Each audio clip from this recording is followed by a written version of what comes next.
hopefully in the next 30 minutes I can give you a few insights, a few views that we at Mavenir have come up with over the last 12, 18 months as we've looked at the evolving market around mobile technology and WebRTC and how these two areas come together. Firstly, Mavenir. We are a company that has focused on providing IMS-based applications to mobile network providers on a global basis. We helped Metro PCS launch the first voice over LTE commercial service in the world. We've helped them also launch the first RCS5, Rich Communications Suite 5 service in the world. So we've been helping mobile operators move quickly, become more agile, and do things that bring them into contact and into competition with both the over-the-top environment and with some of the technologies and some of the services that are fundamentally at the heart of WebRTC. So we think that gives us some insight and some knowledge of what works, what doesn't, what may work in the future. So I'll share some of those thoughts with you. Really, LTE is an inflection point for the mobile industry. It's a massive investment. It calls for a build-out that's nationwide. You look at the Tier 1 operators here in North America, they're spending billions of dollars on infrastructure, on cell sites, on backhaul networks that can support the vast amounts of mobile data that are being generated. And this is rippling around the world. For once, it's a new technology which is starting in the United States and rolling out globally rather than starting as some of the mobile technologies have in Western Europe. It's driving expectations. We have new devices, we've got smartphone devices, phablets, you're running applications that can be really data hungry. And people have great expectations as to what can be achieved. You run speed test on your device, you're now seeing 10, 20 megabit data rates. It's tremendous. But LTE is not actually a service in and of itself. It's a tremendous platform. And perhaps it's a tremendous platform for over-the-top providers. You can now generate applications that use low latency, high bandwidth voice really, really effectively. And yet, the operators in general aren't offering the services that exploit this tremendous resource. So you have a situation where you're building a great railway line for somebody else's trains to run on. And it does tend to reinforce this ongoing perspective that operators are in danger of becoming a bit pipe, becoming mobile broadband providers where other people provide the innovation, provide the service, provide the value add. Well, we don't think that has to be the way it is. Of course we don't. We sell technology to mobile operators. If we thought that they were moving down the value chain, we'd be sad people indeed. Voice over LTE, we see as something tremendously important for the operator for a few reasons. One of them is that when it's well executed, when it's well implemented, it lowers the cost and lowers the complexity of delivering voice service in an LTE environment. Now, it's one of those cases where you've got to spend money to save money. You build your IMS infrastructure, and yes, that's a difficult thing to swallow. It's a significant investment for an operator. However, compared to building out a nationwide network of base stations, it's a tiny fraction of that cost. And as virtualization technologies and cloud computing technologies are being introduced to network provision, we're actually seeing the core network, the IMS core, becoming a target for virtualization and cloud computing technologies. So when I hear people talking about WebRTC as a means to deliver cloud-based telecommunication services, agree completely. But you can do the same thing with IMS. And let's not confuse the technologies here. IMS and the cloud are very, very compatible indeed. Second thing, the first generation of voice over LTE has not been It hasn't given the excellence of user experience that we would like to see. And part of that is it hasn't been really well integrated at the client level. You can run an application in the application processor space, and it will do voice over LTE. But if you want excellence, you need modem chipsets, you need optimization, you need to control battery usage and RF usage. And that technology is only now reaching the market. So during late 2013, early 2014, we're seeing the introduction of devices that will truly bring you what's been the traditional benchmark levels of voice calling and video calling battery consumption, what people have come to expect with 2G and 3G devices will finally be available with voice over LTE. And that being able to provide an efficient network implementation and an efficient client implementation will make VoLTE a compelling technology for the operator. For the mobile subscriber, it's a so what moment. I make a phone call, it's like I've always made a phone call, nothing changes. Yes, maybe you'll have AM or wideband, so it'll be high quality audio, but in truth, a phone call is still a phone call. It's not going to jump out of the phone at you that you have a new service. And the way voice over LTE has been implemented, it's actually intended to be that way, which is why we see it as extremely important that the operators coordinate and synchronize the introduction of rich communication services with the launch of voice over LTE. Without rich communications, without that broader context, then it really is a so what moment. My communications haven't evolved. I've got tremendous broadband speed, and my voice calls still work the way they always did. And there's nothing new about my experience. We believe that rich communications are next generation dial tone. They're table stakes at some level for the mobile operator. And they are the way in which all operators can evolve their services in a consistent, interoperable way. The vision is RCS works everywhere and it works out of the box. The reality may be a little slower to achieve than that, but I think it's a vision worth embracing. And it's a vision which, when tiered on top of that initial voice over LTE investment, which has already justified your IMS core, your network interconnect, all of the basic foundational elements that you need, RCS is a relatively small investment on top of that to create meaningful services which can be exposed directly to the subscriber, but also can form the basis of wholesale offerings and API offerings that allow the larger ecosystem to create new communication experiences. But over-the-top exists, and over-the-top has penetrated this market tremendously. Carrier over-the-top is something that we don't often talk about very much, but carrier over-the-top is becoming something that certain carriers are experimenting with, others are committing large resources to. The concept here is not to limit the carrier's reach to their own network and to their own devices.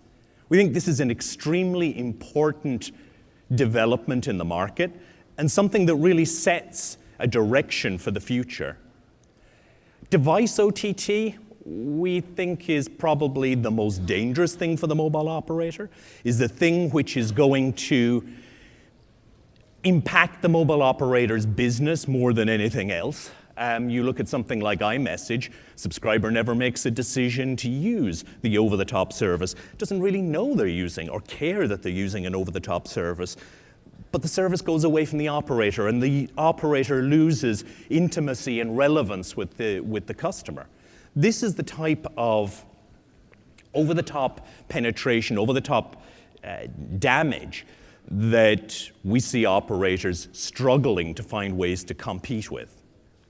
And of course, you have traditional OTT, the vast array of typically voice over IP or messaging over IP providers that have changed the market in the last couple of years. Less so here in North America in many ways. Perhaps on the voice side, yes, but if you look at messaging in particular, in rest of world, we've seen the SMS revenues of mobile operators be hugely impacted by WhatsApp as a provider. And that's something that we expect to see reproduced country after country, market after market. So OTT is moving into the mobile space, which is a very lucrative market, and is having tremendous impact on the bottom line of our customer, the mobile operator. There has to be something positive that OTTs bring to this market, and we think there is. The disruption of the traditional business model isn't all bad things. It does open up new ways of charging. Customers are becoming aware of and willing to accept in many markets different ways of charging. Ad sponsorship, marketing. There are different ways of obtaining payment for a particular service. And as over-the-top applications have introduced those, then subscribers are gradually becoming less and less averse to having personal data harvested. Hell, it's happening whether we want it or not. So it's something that people have grown accustomed to. And with that accustomedness, then the historical reticence of operators to introduce ad-based or marketing-based or sponsorship-based services, we see that lowering over time. And we already have worked with some operators who've launched ad-sponsored or ad-supported services in order to create new revenue streams. The other, more important piece is OTT has been driving user experience and user expectations around experience. If you look at the telephony space, we're typically used to having a bunch of, with all due respect, bearded 50-year-olds sitting in rooms like this, trying to work out what 16 to 24-year-olds want to do with their mobile device. And it's not a particularly effective mechanism. And then it takes us 5 to 8 years to take that technology and roll it out. And then when we do, we find there's something wrong with it, so we have to go back and do it again. And that's the mechanism of de jure standards, and has been for a long time. And it's not good at defining user experience. User experience is evolved, it grows. You have to try something, fail fast, go on, try something else. And OTT has shown us how to do that. The device platforms, the operating system platforms, have shown us how to do it. And I don't believe that the mobile operator can ever track or stay in lockstep with what's going on in OTT. But I certainly do believe that the mobile operator community can learn from the best of what's done in that space and follow, not lead, follow the main line of successful capabilities in the OTT space. And I think we're seeing evidence of that.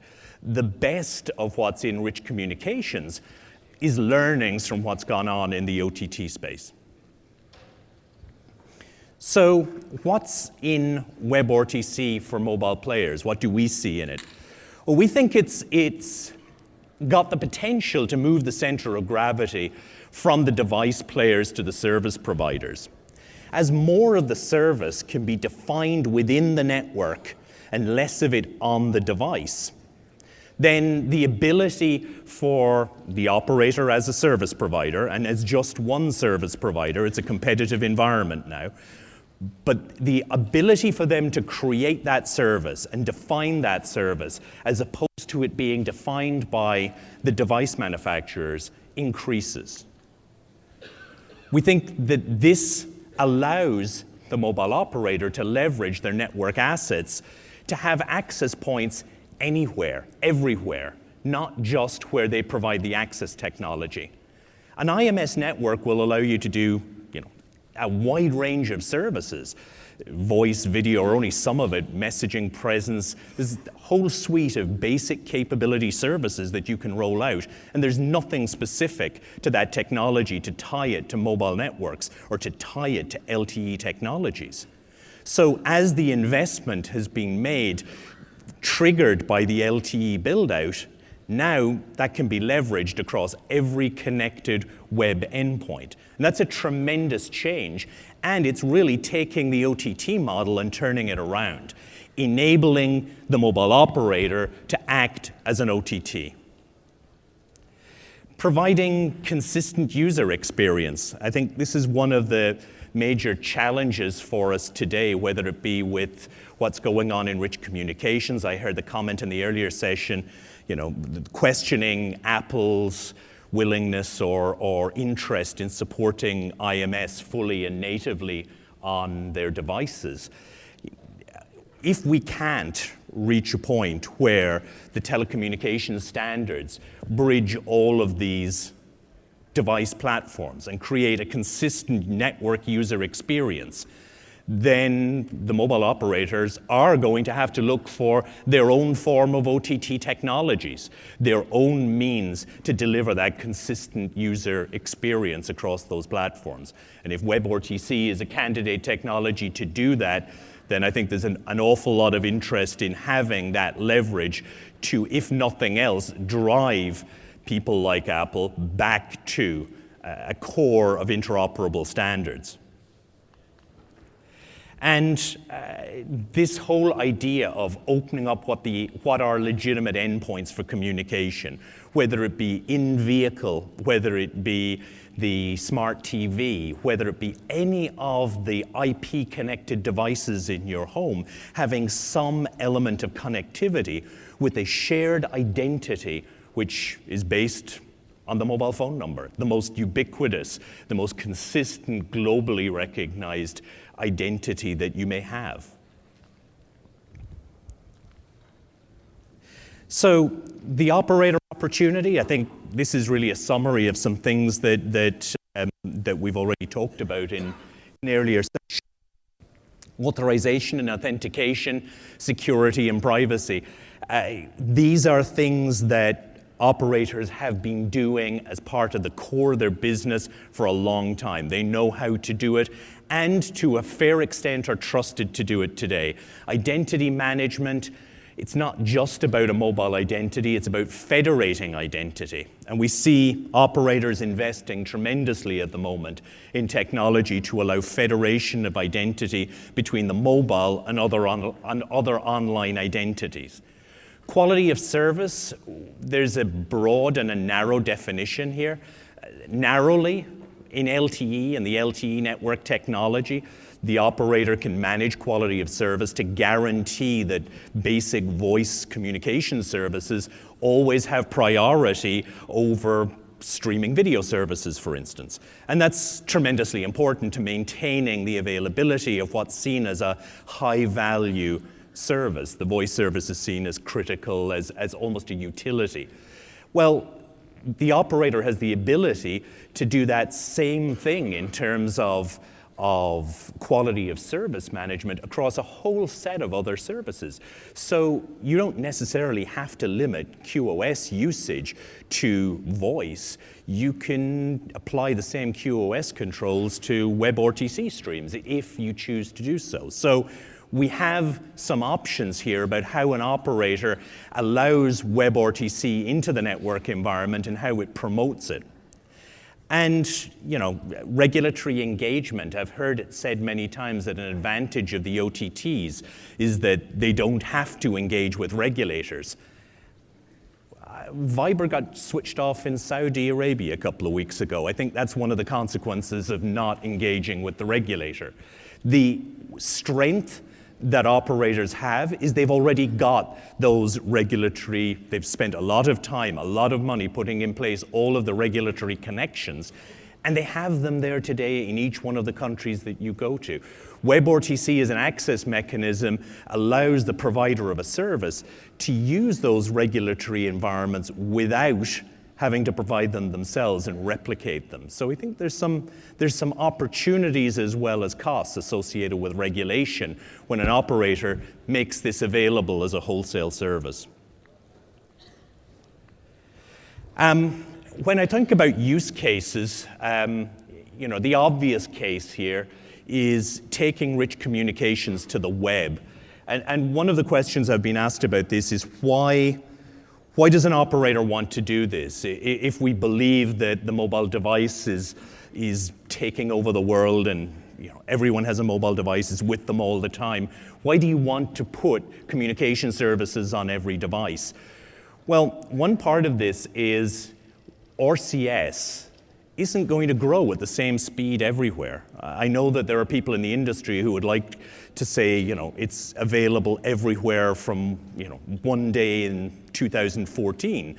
But even within North America, coordinating the availability of these services across operators is really difficult. When it's been done in Europe, it means the slowest operator implementation defines the time in which it's deployed. And that's a hell of a lot slower than anything OTT can manage. By combining WebRTC with RCS services, an operator has the opportunity to launch a compelling set of rich communication services, not just to their own subscribers, but in an over-the-top model as well, to reach the maximum number of endpoints, to get to the maximum number of subscribers. And as with any service, the network effect cuts in. If you don't have the number of subscribers, if you don't have access, you won't get usage. So we see taking RCS, rich communications, putting it on the web, making it available to the largest possible footprint as an important step to ensure the success of a global initiative in evolving mobile communications. This is the demonstration or the use case that we were talking about yesterday in the demo sessions. It's our 911 call center use case. I raise this one because often when we talk about mobile video, when we talk about rich communications, it somehow becomes rather puerile. I would say the number of dating and online, fraud cases that people come up with are far more than the friendly, positive stories that we'd all like to see for the communications industry. And I think this is one case where actually, rich communications can do something which is in the area of being an improvement to a basic service. A 911 service which has video capabilities and messaging capabilities and is ubiquitously available on every RCS-enabled device can improve the quality of services that are offered. You combine location, you have a pop-up, you see the person who's calling. Now, in this case, of course, I'm afraid the caller isn't looking too distressed. Emergency callers usually would have, blood streaming from the head or something. But it is an opportunity to see, wait a minute, what the hell's the emergency here? Show me what's wrong. What do you mean there's someone attacking? Where's the wound? And that is something that can improve the quality of service. Then you have the identification of the first responder and connecting the first responder potentially with the emergency caller. Think about, a first responder arriving at a home, but knowing who it is who's called, knowing what they're walking into. We see all too many times here in the United States, first responders showing up and not being able to tell, the caller from the suspect, and terrible things happen as a result. Video is a way in which we can connect people and bring some value. And as an industry, show that these are things that aren't just for calling a dating site or one of the many other more disreputable sites that are out there, but is something that you can and should have on every device because it makes your life better, it makes your life safer. And where does WebRTC fit into this? Well, it gives you the cost-effective way to roll out the back-end systems. In this case, we're saying on the mobile device, you have your native high quality video calling capability that's part of voice over LTE and RCS. And then on the back end, the distribution of that call to call centers is cost effectively and realistically implemented through WebRTC. Other similar use cases that we see, and we're actually working with some operators in Eastern Europe to roll out prototypes of these services right now. Those are mobile healthcare. So again, calling a health professional or a nurse and being able to get health advice without going to a clinic. Something you already have as a telephone service, but again, video added to that capability. Roadside assistance, very similar to the emergency calling example. Again, the mobility aspect is important, and getting the context of what's going on in the roadside assistance circumstance, again, can be very important. Rideshare never occurred to me as something particularly interesting, but apparently there are a lot of places out there where online rideshares are extremely popular. But one of the key things is security. How do you know that how do you know the other person, or how can you identify someone who you don't know at the other end? Again, using rich communications as a means to set up that arrangement in advance changes the security level that people associate with the service. And again, virtual call center, we see a lot of interest, especially in smaller countries in Eastern Europe where they want local language call centers, locally implemented call centers, to create an infrastructure within the network environment that can be used by local small to medium-sized enterprises who need call center facilities but don't necessarily want to build that infrastructure themselves. And again, that virtual call center where the call handlers are actually operating from their own home using a PC or a notebook as the device, it's seen as an incredibly flexible and cost-effective solution. So these are the types of cases we see where operators can get away from just being a provider of mobile broadband, just being a provider of voice telephony, and can move into a space where they're actually enabling mass market applications that move who the payer is, move the value proposition into a different space. So in summary, we think that WebRTC is an enabling technology that can allow operators to extend their reach from the access technology. They can finally break free of creating services that are defined by the access technology. If you want the ultimate example, SMS. SMS was a little accidental feature of the implementation of the GSM standards initially. And it became the service definition. And there was a direct correlation between the underlying technology and what people used. Well, this is the ultimate abstraction of what goes on in the network. You don't care whether it's IMS. You don't care whether there's anything in the network. What you do know is that you can go to any browser endpoint and using simple credentials can get to your network identity and use any communication service that you've enrolled for. WebRTC also, however, has the ability to open up the device ecosystem. If we do get highly efficient, highly integrated WebRTC implementations on the device, it's a big if. It needs to be in the device chipsets. It needs to drive down battery usage and not give you the performance characteristics of current OTTs. Unless that's broken down, then you are no better than OTTs. And I do think that's something that's important to consider here. When we first launched rich communication services with downloadable clients, the first 2 or 3 weeks, we got complaints from customers, time and time again, the same complaint. This battery life is horrible. I turn this service on, it kills my battery. And then we do some benchmarking. We discover it's exactly the same as WhatsApp. It's exactly the same as Skype. It's exactly this. Their expectation was that a core service like voice, like SMS messaging, should give you very good battery life. And OTT to date can't do that. And I'm afraid WebRTC will be in that same category until and unless there are optimized implementations in the device. Once that's there, then the ability for anyone else to provide a service close enough to or on a par with the operator's core voice and messaging service will be very strong indeed. And the barrier to OTT creating a service layer that's very compelling will go away completely.